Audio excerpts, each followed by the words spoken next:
Welcome to our series, Dyin, Cryin, and Lyin on Two Luckies, the podcast.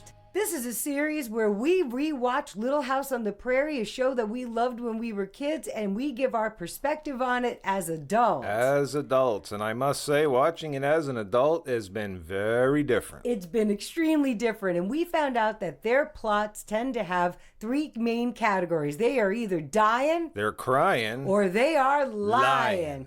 And we figured out that they have 2 out of the 3 categories every episode. So if you want to know what it's like to sit in the car with us and have us tell you a story with categories, you're about to find out. So buckle up. Here we go. For Two Luckies, the podcast presents Dyin, Cryin, and Lyin. Lyin. Season 2, Episode 16, The Runaway Caboose. We start off with Carl, Mary, and Laura sitting around the tree, and they're reading a book that says railroads. And after they get done reading this, they're talking about how Mary actually got to ride on a real train all the way to Minneapolis, and it even had an outhouse, and it seemed like she was pretty embarrassed by that. But Carl's sitting there saying, boy, he really wished that he could go ride on one or at least see one. And then they show them walking to school, and they're concocting this whole plan of lying, because they know that their pa's would say no if they asked to go with them, because they're supposed to be going on a trip. I think it was in a week or so. Yeah, Mr. Edwards is supposed to be going with Pa to Right. Springfield, I think it was. Right, to Springfield. So they're concocting ways on how they can ask them, and since they're already studying railroads in school anyway, that they'll be able to go, and it'll just be like extra credit. Yay! It's just funny. Mary, you ask Pa, and you put your glasses on, you'll look serious. If I ask him, he'll think I just want to do it for fun. That's what Laura said. So this ought to be interesting. Charles is in the barn with that season 1 shirt on. Season 1. He's working on something, and the kids come in, and Mary's got her glasses on. So the 3 of them come in there, and they start going through their plan. And Mary asks, and they do that thing where, you always say to Pa, they always Throwing his words right you back always at him. say that, getting to experience something is the best teacher and all this other stuff. He actually wants them to go to school because he realizes that they're maybe missing school by going and doing this. And Laura does a lying because she says, well, Carl's going to be able to go, and I guess he'll be the only one who's going to get extra credit because he's going to get to go because his pa said it. And then that changed Charles's mind, that he thought that Mr. Edwards said yes. He asked what Grace had said.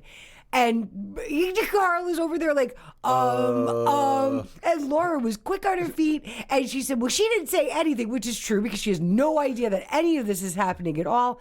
And now they walk out of the barn, and Mary calls it out. You shouldn't have lied. And Laura gets everybody to go along with her by saying, well, all we have to do is convince them to say yes. So that's where they left us. Oh, boy. Yep, but they started out with a lion. Thank you, writers. You got us going already. Bang, pow.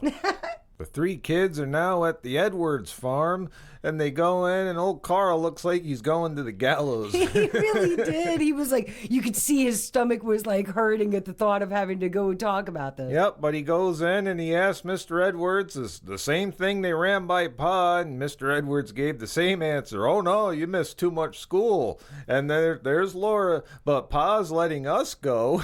Oh, and that totally changed. Really? What do you think? Oh, my gosh. He even asked Grace. She said, I'm not getting in the way of it. Yep, so he said, okay, just make sure you're caught up on your chores. He runs outside, yippee! So they pulled the old turn one parent against the other kind of Except they were in 2 mentality. different families instead of in the same family together. So it looks like they all got the yes to go along on this train ride. Well, and Laura said, see, I didn't lie. And we already know that was a lying. Well, now Carl is in the mercantile, and he goes over and he's playing with this train on the countertop, and Willie has to come over and say, I have a better one. I have one, and I'm going to show it in school. And, they're always bragging. They're always saying how everything they have is so much better than everybody else. But in the middle of all of this, Willie says, I got something to show you, and brings Carl after he checks to make sure that nobody's going to be around. Why were they in there with nobody?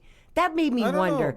know. The often store was showed obviously open. Like, where was everybody? The adults. Yeah, they must have been probably eating lunch right across the wouldn't other door. Wouldn't you think that they would like lock the door while they were not available in the store? I don't know. Maybe they just didn't have a lot of problems with theft back then. I'm not sure. But he brings him back into the storeroom, Willie, and shows him these rockets that were left over from the 4th of July. And they do this whole trading sequence. You know, he tries to give his pocket knife and he says, "This is crummy. Do you have any Aggies?"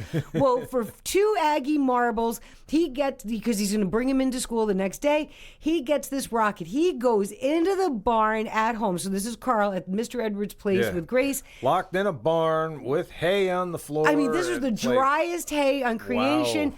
And it did this. He lights it up. He's like over on top of it without any notion of safety. And the whole thing explodes. Pew, pew, pew. But it was like the end of the fireworks. It looked like a finale. Oh my gosh. Yes, it looked like the finale. And it starts raining down these sparks. It starts lighting all of everything on the ground on fire. Mr. Edwards and Grace come running out of the house. He goes around and he's stomping out the fire on the ground. Yeah. You know, like everything that was on fire. But then we find out that Grace feels that Mr. Edwards is too lenient with the kids. He said, I guess he's always saying, well, oh, they're only kids, or boys will be boys whenever they do something wrong. And she's saying that you need to let them know that when they do something wrong, that they're doing something wrong, they need to be punished. And she has Mr. Edwards decide on the punishment, which he didn't want to decide at all. He was actually kind of like, wow, that made a lot of noise. He was actually like rolling with the punches here. But Grace demands a punishment, and the punishment he gives, and you can see by her body language that she's upset about it, is to tell Carl that he cannot go on the trip. So this is another wrinkle in her. But he really did almost light the barn on fire. I mean, like, this really could have been a bad thing, but it wasn't a bad thing. But she asked for the punishment, and then she got him to decide on a punishment and then didn't like what he decided on. The devil was in the details. It usually is. Next day, and they show the kids walking through town, and Carl's talking about how Mr. Edwards really wasn't that mad about what happened until Ma got involved. Now he's really angry and he can't go. And in all that conversation, you were talking about how he got the thing from Willie and made the trade, and out comes running Willie. Hey, do you got the Aggies? And Laura's convinced that it's Willie's fault. Yeah, somehow it's Willie's fault. Pushes him to the ground. I mean, she knocked him right over, and he's like, what did I do? Yep, so there you have that. And then we go over to the post office where Grace is working. Old Chaz comes sauntering on in. The indestructible season 1 shirt. He's got a catalog waiting for him, and now Grace is trying to convince him to, you know what happened with Carl, and I really think he learned his lesson, but now I can't get Isaiah, who's Mr. Edwards, to change his mind. Will you talk to him? That's like, wow, that's kind of an odd position to be put in. You know, she's basically asking them to meddle in their family. And back then...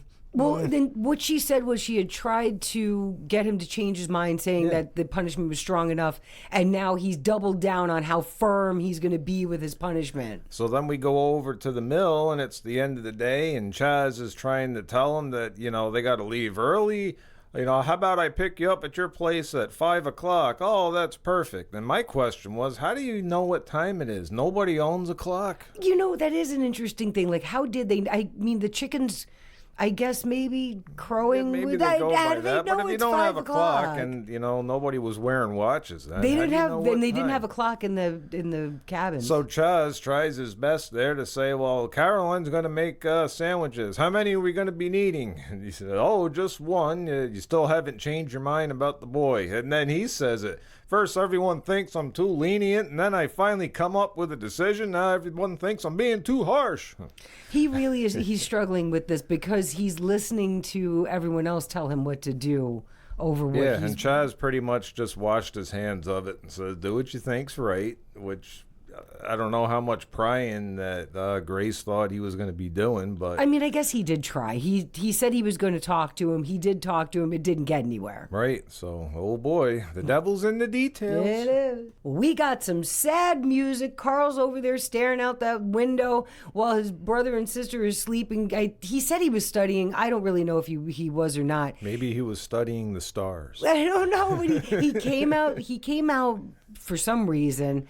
Maybe he wanted to say goodbye. I don't know. Mr. Edwards was sitting there drinking some coffee. Grace is standing there, and she says to him, "Why are you there? Why are you up so late?" He said he was studying without the lamp on because he didn't want to wake up his brother and sister.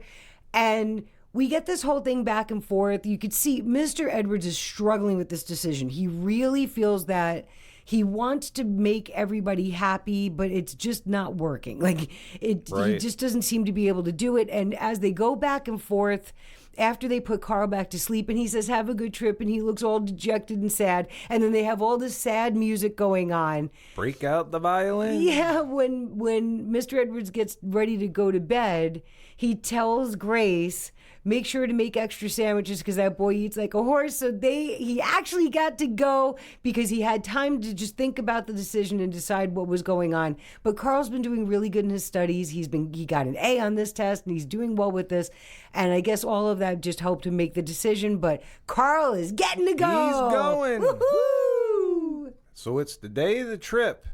And they show the locomotive up close, and we got the kids walking right around the front of this locomotive, and they're practically climbing right on it.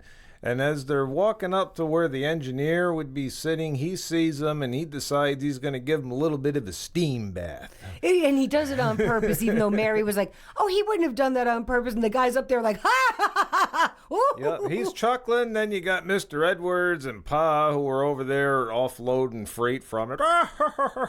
Yeah, so we found out they were just going to do this trip to pick up stuff from the train and then come back. Right. So the kids decide they're just going to keep walking around the train, and then they get back, and Carl says, "Oh, look, that's the caboose." And what's the first thing he do is walk up and grab the lever and start jiggling it. Well, that he was like lever, up and down, up and down, up and down with it. That lever is the release lever. Yeah, so yes. They climb aboard the caboose. The girls are kind of telling them all, "We shouldn't be up here. We shouldn't be doing this." And he is touching everything in this As they're train. going through it, you see what happens. They're actually parked on an incline. The caboose separates, and away they go. And that's where we get the Runaway Caboose.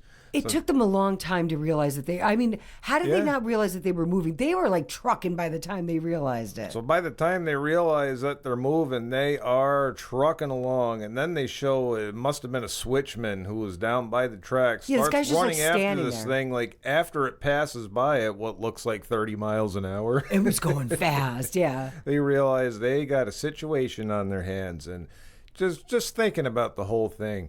If Mr. Edwards had actually stuck to his guns and left Carl at home, that never would have happened. It is an interesting aside, yes, because I don't think that Mary would have allowed Laura to touch anything. And Laura probably would have. Well, Laura has a tendency not to listen either, so I don't know. Laura gets herself into stuff. But Carl was really, he was touching everything. The more they said no, the more he was like, "I'm just looking." He was even eating food that he found in a cabinet. He was holding onto a box that said "danger."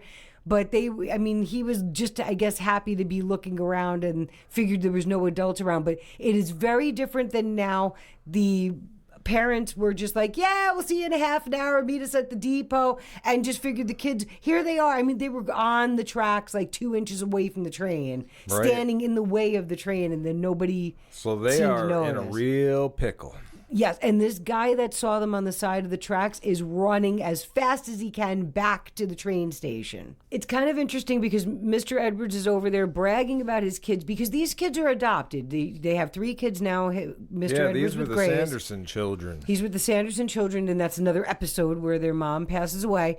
And they end up adopting the children. So he didn't get to brag about his kids all these years while he was listening to Charles talk about them. So he's in there bragging and just sitting there and said he couldn't help work because, these stories have gestures in them.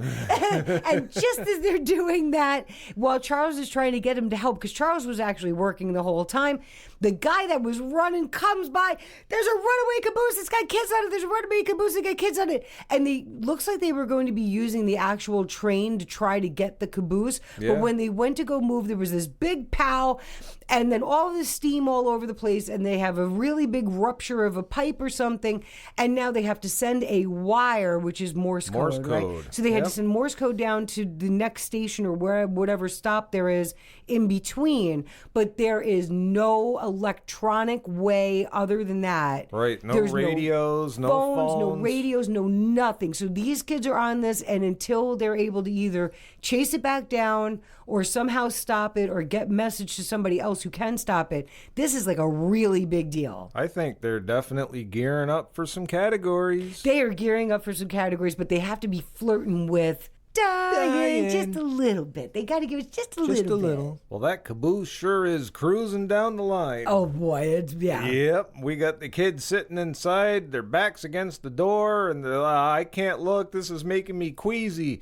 And then they show where there was like a crossing, and that was a weird crossing because it was almost looked like a straight downhill right to where it met the tracks. And here comes a carriage with a couple of horses pulling just as the caboose goes by, and they somehow it missed the caboose but threw the rider right off of it, and then they were off and running on their own. But boy, that could have been a potential Dyin, but it wasn't.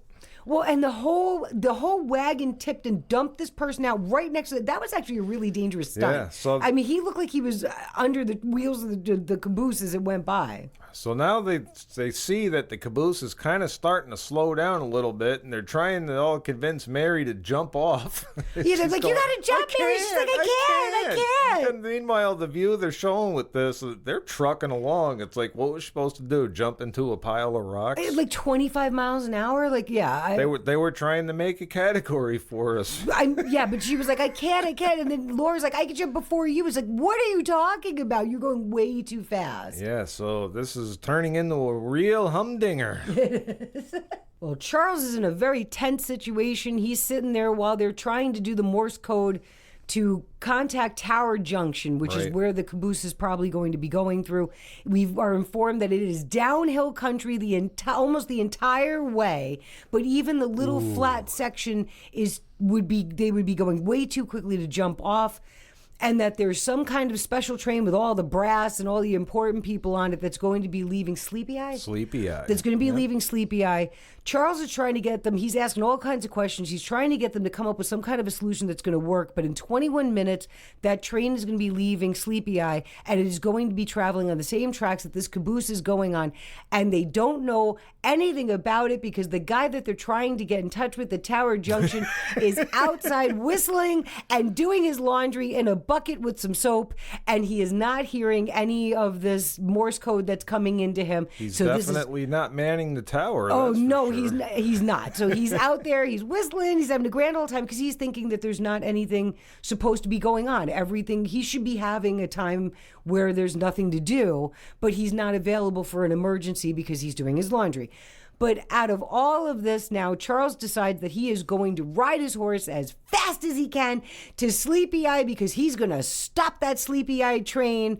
And how he thinks he's going to do that, I don't know. But they show him racing off towards the trees. Giddy up, hiya! It's 3 or 4 miles of rough country. It's all standing up out there. So he's going to ride this horse until he can ride no more, and he's on a mission. Ooh. They show us the caboose again, and there's a wheel on the front of it, this big yellow wheel. And Mary gets the idea that, maybe it's a brake of some kind. Wagons have brakes. Maybe this is a brake.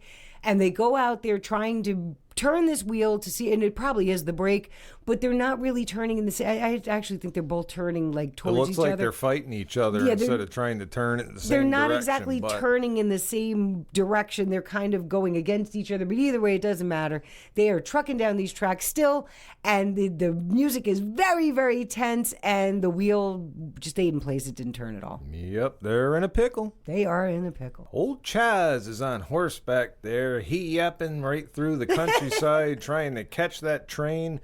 And all the while, they're going back and forth between showing Tower Junction. The guy's out there hanging up his laundry. Then he drops a piece, and he's dag nabbit. And But then when he spilled out that water was more dirt than water. I mean, ugh. They can't get a hold of anybody, and Sleepy Eye's not picking up either. And we found out they're not picking up because they're all standing outside listening to the president of the railroad give his speech about how great they are. And then you got the engineer over there wanting to leave 4 minutes early because they got to tackle those hills. And if they want to be on time, I'm going to need that 4 minutes. And I will say the railroad was all about time, come heck or high water. But It's true, though. so yeah. they are in a pickle, and it looks like the special is just getting ready to pull out a Sleepy Eye. And oh boy, and then the whole time this is happening, that caboose is just picking up more speed. And they're getting very, very upset. They've tried different things. They've gone up to the upper, windows to try to look out, and there's really not much they can do. It's too fast for them to do anything. They can't turn the wheel. They can't jump off. So it looks like they could be gearing up for a category. Well, they definitely will have another one, but it's been a while. Mm-hmm. Yeah, They Laura's need to Lyin step was it like, up. step it up. Well, that train pulled out a Sleepy Eye 4 minutes early because they wanted to make it up these hills, and we find out that Mr. Edwards was over there on a horse, hey-yapping over. Hey-ya! Instead of going to Sleepy Eye like Charles did, he was going to Tower Junction where that guy was doing his laundry and was going out and getting another pail of water because he had dropped his clean laundry in the dirt. And he gets off and he's looking around. He gets off this horse. He's looking around. And he finally sees the guy. And he's like, hurry up, hurry up. The two of them were going so slow. Hurry up, hurry up, hurry up. Because the switch Had a lock on it. The switch had a lock on it to be able to put this onto a siding that would have gone uphill and slowed it down.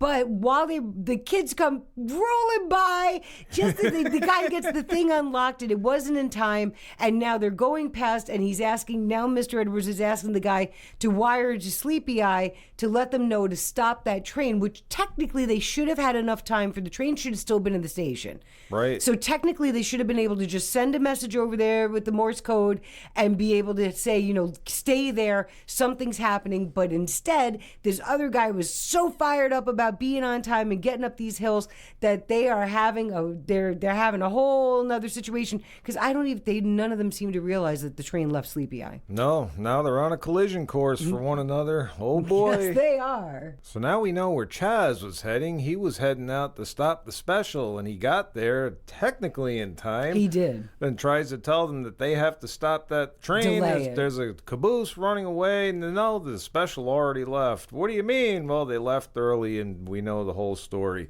Well, just as they're doing that, their tower operator there got the message from Tower Junction that they weren't able to switch over to Lyin. Does that mean anything? And then the guy at the station's trying to show him on a map approximately where they'd be, and maybe you might be able to catch him with a fresh horse. He asks where the livery is. It's right around the corner. So Chaz goes outside, and instead of going to the livery, sees a guy riding up on a horse, rips him right off of it, hops on, and takes off. Hey-ya! I mean, this poor horse, he turned him around, but I mean, he pulled this guy right off into the dirt, so it was a horse jacking. It was a horse jacking, So all right. we had an extra category we didn't know about. He just stole that horse. He sure did. Well, Charles has got that stolen horse going like 40 miles an hour over there. Bonanza. He comes up alongside the train after going over some rocky country. He matches the speed of the train, but there's a fence, and then finds a way finally to go back down, and he matches up with the caboose on this other train that's going to kill the kids over here, because that's what they're going for. He gets on there and he goes running through from car to car to car while the conductor was chasing after him like, hey, wait a minute, what are you doing? I mean, this was like a thing. He went up on top of some of the cars and climbing over and ducking under ropes. He was traveling. He really was. But the interesting thing about this is, because of the lack of communication, this is like what we had when we were kids. When we left home, just like this train leaving the station, there was no way to communicate with you unless somebody knew which way you were going. Maybe they could try to follow you or something like that, but there was no way to communicate with you until you got to your destination. You were on your own. You really were. So when he gets into the engine of the train, they're thinking that, this guy is somebody who's going to rob us. They get this whole big fight, and then Charles is trying to stop the train himself. And I was thinking to myself while he's pulling on these levers and all this other stuff, like, how does he know how to do They're that? not labeled or anything. There's like all these different things and gears. Like you could end up blowing, because this is a steam train with a big boiler. You could end up blowing this thing up. He's pulling on levers and pushing on levers and all kinds of other stuff. And finally they see the caboose actually coming. They are able to slow down the train, and now they're trying to put it in reverse so they can match the speed of it so they don't have this big collision. And the kids come out and realize, like, oh my gosh, there's the train. And now they're trying the wheel again. Why they haven't been trying the wheel the whole time? They're afraid. Well, but they decide to try the wheel again, and it is starting to somewhat move, but making a squeaking sound. Oh my gosh. But this is like, they are on a very much collision course here. And we're going to see what happens. They better be on a collision course with a category. Yeah, could you give us we need a category. We're needing a category. So all of the action and all of this back and forth is finally building up to a big finish. Chaz figures out that he can go out on the front of the locomotive, but don't block the engineer. That has to tell the kids to get back inside of the caboose because they are going to make contact and they don't want him to get thrown off. So he climbs out in front of this engine and he's standing there yelling between the engineer blowing the whistle and all of this noise. They can't hear what he's saying. And they're still pulling on this handle. Right. Get back inside. We're going to hit. They finally figure out what it is he's trying to say. Because they were really close. And at the first impact, the caboose just kind of banged off the front of it and pulled away a little bit. Then the second time it hits, the couplers actually caught each other, they locked, and they were able to bring the train to a halt. And when Chaz jumps into the caboose, we finally had a Cryin. They're crying the tears of joy because everybody's happy and everybody's okay.